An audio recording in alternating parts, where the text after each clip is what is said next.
ลูกหลานนะครับละอ่อนป .2 ป .3 เริ่มแล้วอันนี้คือความงดงามของชาติฟ้อนเชียงใหม่เรานะครับซึ่งภาพฟ้อนผ้ารำนั้นก็เป็นผ้ารำซึ่งได้ถ่ายทอดกันมาตั้งแต่สมัยของเจ้าดารารัศมีนะครับ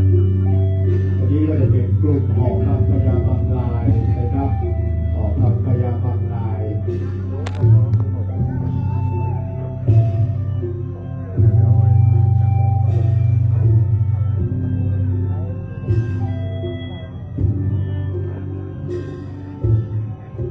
หลังจาก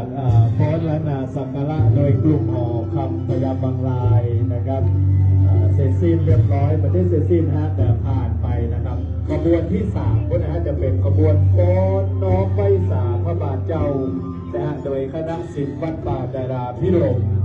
นะครับวัดป่าดาราพิรมแน่นอนนะฮะไทย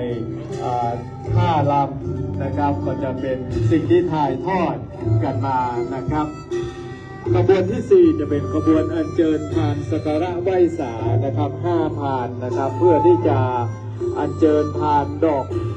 ต้นดอกหมากสุกหมากเบงต้นเทียนต้นเงินต้นเพิ่งนะครับไม่ใช่ต้นเงินกับต้นเพิ่งอันนี้เป็นเพราะว่าอัญเชิญเครื่องสักการะแบบล้านนานะครับ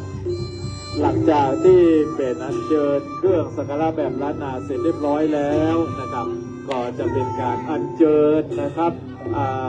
โต๊ะพระกยาหารนะเสวย2 โต๊ะนะครับ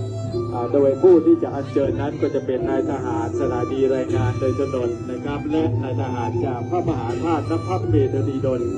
พระมหาธาตุนภพลโนทิเสวยนะครับงามได้งามว่านะฮะหลายคนนะบอกว่าเขาพอจ้างฟ้อนได้งามเนอะเลยนะ